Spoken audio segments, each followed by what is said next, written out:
Muy buenas tardes, tecan estimados doctorantes.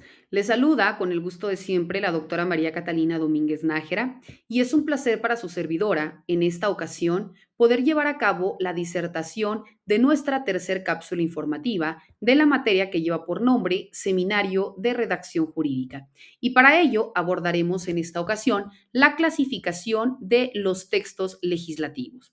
Cuando hablamos de esta clasificación de los textos legislativos, encontramos que son propiamente todos aquellos reconocimientos que hacen referencia a las reglas a través de un lenguaje jurídico, los ordenamientos legales y en este sentido vemos que van a tener una clasificación en ónticos, en técnicos convencionales y en deónticos, indicando que cada uno de estos tiene un fin en particular y desempeña una función global. Al respecto, el autor Enrique Cáceres efectúa una clasificación de los textos legislativos, citando que los textos ónticos son aquellos que desempeñan una función netamente creadora.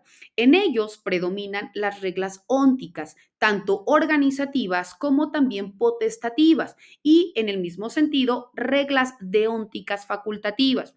Estos se subdividen en textos ónticos en sentido fuerte y en textos ónticos en sentido débil o aparentemente declarativos.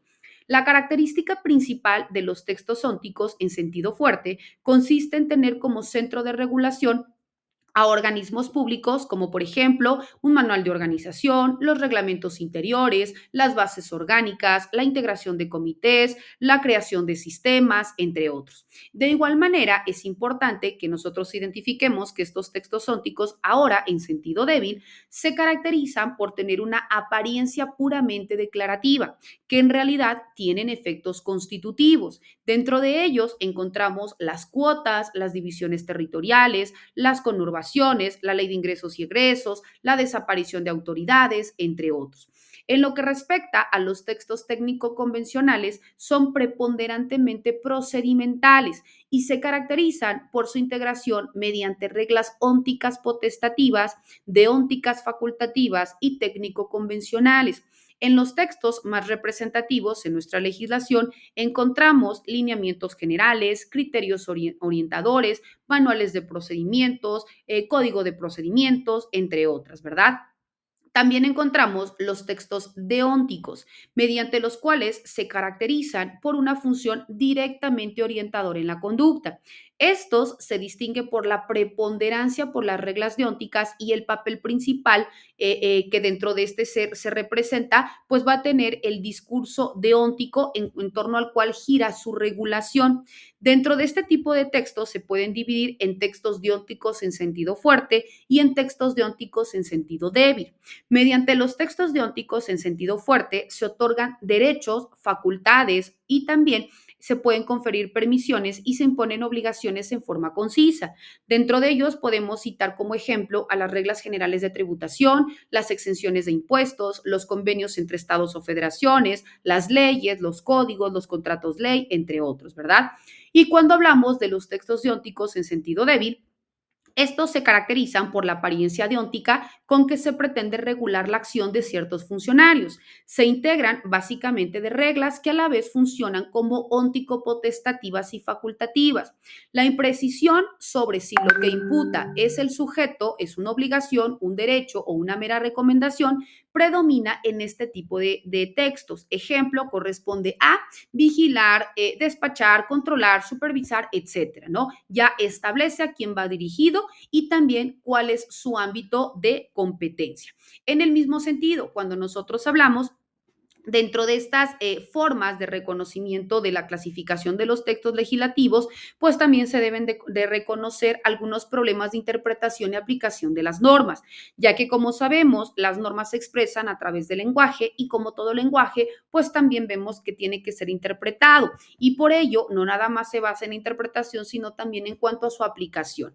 Las leyes van dirigidas para todos en particular, sin embargo, tienen por objeto dirimir conflictos sociales. Por ello es importante que el legislador tome en cuenta todos aquellos aspectos y elementos que puedan superar los problemas que puedan presentarse y que tengan como finalidad una interpretación mucho más amplia de la norma. Dentro de ellos se puede encontrar el principio de supremacía constitucional o legitimidad, y que este es el que nos hace referencia a que el legislador debe observar este principio, ya que toda norma jurídica debe encontrar el fundamento de su validez en una norma de superior jerarquía hasta llegar a una constitución, ya que su validez no deriva de ninguna otra norma, sino por el contrario, es la propia Constitución el fundamento de validez de todo el orden jurídico, ya que es la norma suprema respecto de las demás, ¿verdad? De lo anterior se deriva, pues, que la norma jurídica, ya se trate de un tratado internacional, leyes federales o locales, reglamentarias, normas individualizadas,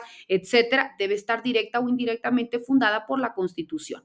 También se debe tomar en consideración otro elemento que pudiera ser la inconstitucionalidad.